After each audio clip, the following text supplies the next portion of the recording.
نحمده ونصلي على رسوله الكريم أما بعد. أعوذ بالله من الشيطان الرجيم. بسم الله الرحمن الرحيم. رب اشرح لي صدري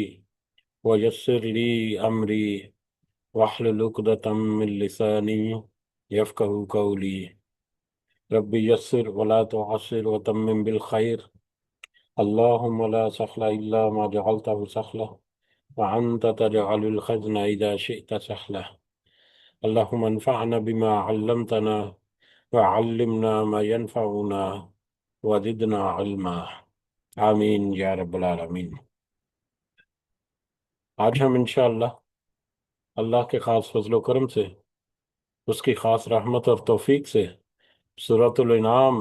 شروع کریں گے۔ سورۃ الانعام اور اس کی کچھ آیات، اس کے تمہید، تعارف اور اس کی کچھ آیات کو ہم سمجھنے کی کوشش کریں گے۔ سب سے پہلے ہم اسی کی حمد اور اسی کا شکر اور اسی کی تعریف کرتے ہیں جس نے ہمیں یہ وقت اور یہ مہلت عطا فرمائی، جس نے ہمیں یہ وسائل، یہ سہولیات، یہ ضروریات، یہ ٹیکنالوجی، یہ رزق اور بے شمار انعام و اکرام اور فضل و کرم ہمارے اوپر کیا، اور خاص کر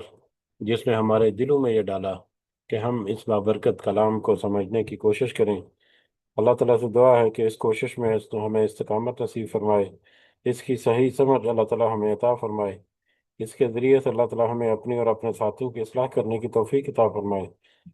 اور دنیا کے ساتھ ساتھ اللہ ہمیں آخرت کی کامیابی اور بھلائی اور اپنا خاص فضل و کرم ہمارے شامل حال رکھے۔ آمین یا رب العالمین۔ آگے بڑھنے سے پہلے ہم اپنا کل کے سبق کا ترجمہ ایک دفعہ دہراتے ہیں، جو کہ سورۃ المائدہ کی آخری آیات، آیت نمبر 109 سے لے کر آیت نمبر 120 تک، جس میں اللہ تعالیٰ نے فرمایا، جس روز اللہ تعالیٰ تمام پیغمبروں کو جمع کرے گا اور پھر ارشاد فرمائے گا کہ تم کو کیا جواب ملا، تمہاری امت کی طرف سے تمہیں کیا جواب ملا، وہ عرض کریں گے کہ ہم کو کچھ خبر نہیں، تو ہی بے شک پوشیدہ باتوں کو جاننے والا ہے۔ جبکہ اللہ تعالیٰ ارشاد فرمائے گا کہ اے عیسیٰ ابن مریم، میرا انعام یاد کرو جو تم پر اور تمہاری ماں پر ہوا، جب میں نے تم کو روح القدس سے تائید دی، تم لوگوں سے کلام کرتے تھے، گود میں بھی اور بڑی عمر میں بھی، اور جب میں نے تم کو کتاب اور حکمت کی باتیں اور تورات اور انجیل کی تعلیم دی، اور جب کہ تم میرے حکم سے گارے سے ایک شکل بناتے تھے جیسے پرندے کی شکل ہوتی ہے، پھر تم اس کے اندر پھونک مار دیتے تھے جس سے وہ پرندہ بن جاتا تھا میرے حکم سے، اور تم اچھا کر دیتے تھے مادرزاد اندھے کو اور کوڑی کو میرے حکم سے، اور جب کہ تم مردوں کو نکال کھڑا کرتے تھے میرے حکم سے، اور جب کہ میں نے بنی اسرائیل کو تم سے باز رکھا جب تم ان کے پاس دلیلیں لے کر آئے، پھر ان میں سے جو کافر تھے انہوں نے کہا کہ بجز کھلے جادو کے اور کچھ بھی نہیں، اور جب میں نے حواریوں کو حکم دیا کہ تم مجھ پر اور میرے رسول عیسیٰ علیہ السلام پر ایمان لاؤ، تو انہوں نے کہا کہ ہم ایمان لائے اور آپ شاہد رہیے کہ ہم پورے فرما بردار ہیں۔ وہ وقت یاد کے قابل ہے کہ جب حواریوں نے عرض کیا کہ اے عیسیٰ ابن مریم، کیا آپ کا رب ایسا کر سکتا ہے کہ ہم پر آسمان سے ایک دسترخوان نازل فرمائے؟ آپ علیہ السلام نے فرمایا کہ اللہ سے ڈرو اگر تم ایمان والے ہو۔ وہ بولے کہ ہم تو یہ چاہتے ہیں کہ اس میں سے کھائیں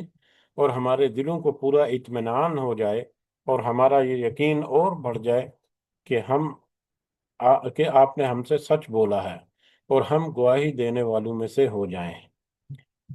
اس پر عیسیٰ ابن مریم نے دعا کی کہ اے اللہ، اے ہمارے پروردگار، ہم پر آسمان سے کھانا نازل فرما کہ وہ ہمارے لیے، یعنی ہم میں جو اول ہیں اور جو بعد میں آنے والے ہیں، سب کے لیے ایک عید، ایک خوشی کی بات ہو جائے، اور تیری طرف سے ایک نشانی ہو جائے اور تو ہم کو رزق عطا فرما، اور تو ہم سب کو، اور تو سب عطا کرنے والوں میں سے سب سے اچھا ہے۔ حق تعالیٰ نے ارشاد فرمایا کہ میں وہ کھانا تم لوگوں پر نازل کرنے والا ہوں، پھر جو شخص تم میں سے اس کے بعد نہ حق شناسی کرے، نہ شکری کرے، کفر کرے گا، تو میں اس کو ایسی سزا دوں گا کہ وہ سزا دنیا جہان والوں میں سے کسی کو نہ دوں گا۔ اور وہ وقت بھی قابل ذکر ہے جب اللہ تعالیٰ فرمائے گا کہ اے عیسیٰ ابن مریم، کیا تم نے ان لوگوں سے کہہ دیا تھا کہ مجھ کو اور میری ماں کو بھی اللہ کے علاوہ معبود قرار دے لو؟ تو عیسیٰ عرض کریں گے کہ میں تو تجھ کو منزہ سمجھتا ہوں، مجھ کو کسی طرح زیبا نہیں تھا کہ میں ایسی بات کہتا جس کے کہنے کا مجھے کوئی حق نہیں۔ اگر میں نے کہا ہوگا تو تجھ کو اس کا علم ہوگا۔ تو میرے دل کے اندر کی بات بھی جانتا ہے، اور میں تیرے نفس میں سے جو کچھ ہے اس کو نہیں جانتا۔ تمام غیبوں کا جاننے والا تو ہی ہے۔ میں نے تو ان سے اور کچھ نہیں کہا مگر صرف وہی جو تو نے مجھے کہنے کو فرمایا تھا، حکم دیا تھا کہ تم اللہ کی بندگی اختیار کرو جو میرا بھی رب ہے اور تمہارا بھی رب ہے۔ میں ان پر گواہ رہا جب تک ان میں رہا، پھر جب تو نے مجھ کو اٹھا لیا تو ہی ان پر مطلع رہا، اور تو ہر چیز کی پوری خبر رکھتا ہے۔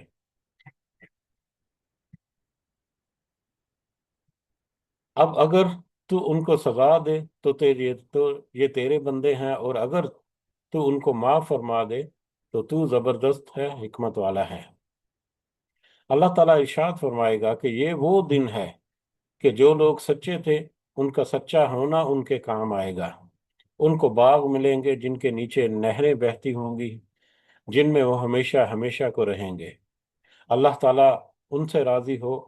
اللہ تعالیٰ ان سے راضی اور خوش، اور یہ اللہ تعالیٰ سے راضی اور خوش ہیں۔ یہ بڑی بھاری کامیابی، اصل کامیابی ہے۔ اللہ تعالیٰ ہی کی سلطنت ہے آسمانوں کی اور زمین کی، اور ان چیزوں کی جو ان میں موجود ہیں، اور وہ ہر شے پر پوری طرح قدرت رکھتا ہے۔ یہ آیات، آخری آیات جو کہ سورہ مائدہ کی، جس میں یہودیوں کے بنی اسرائیل، اور خاص کر آخری آیات میں عیسائیوں کے ساتھ ان کے اوپر بہت سارے معاملات کھول کر رکھ دیا اللہ تعالیٰ نے، کہ جس عیسیٰ کی تم عبادت کرتے ہو، یا جس عیسیٰ کو تم اللہ سمجھتے ہو، نعوذ باللہ، وہ تو خود تمہارے خلاف گواہی دیں گے۔ در حقیقت اصل مومن جو عیسیٰ علیہ السلام پر ایمان لائے وہ تو حواری تھے، لیکن تم نے جو عیسائیت کا عبادہ بعد میں اوڑھ لیا، یہ کسی قدر کسی صورت بھی اللہ کے ہاں قابل قبول نہیں ہوگا۔ اللہ کے ہاں تو قابل قبول وہی ہے جس نے سچ کا ساتھ دیا، جو صدیق ہوا، جو سچ کے ساتھ کھڑا ہو گیا، جو ایمان لایا۔ تو اگر تم کامیابی چاہتے ہو تو تمہیں اپنے ایمان کو تازہ کرنا ہوگا، اپنے ایمان کو درست کرنا ہوگا، اس کے بغیر تمہاری چھوٹ نہیں ہوگی۔ تو یہ آخری آیات تھی جو کہ سورہ مائدہ تھی، اپنے موضوعات کے اعتبار سے بہت ہی اہم اور جامع آیات تھی۔ اب آگے بڑھتے ہیں، اور آگے آج الحمدللہ ہم انشاءاللہ سورۃ الانعام جو ہے اس کو شروع کریں گے۔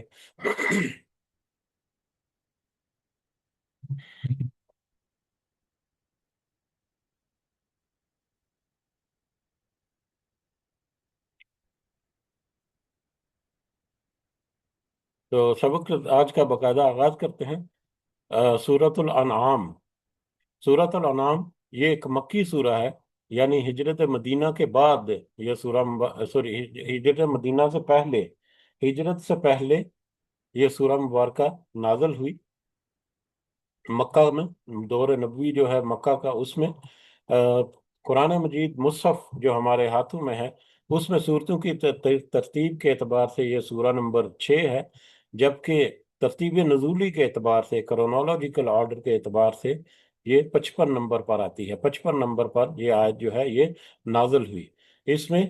165 آیات ہیں، 165 آیات ہیں، اور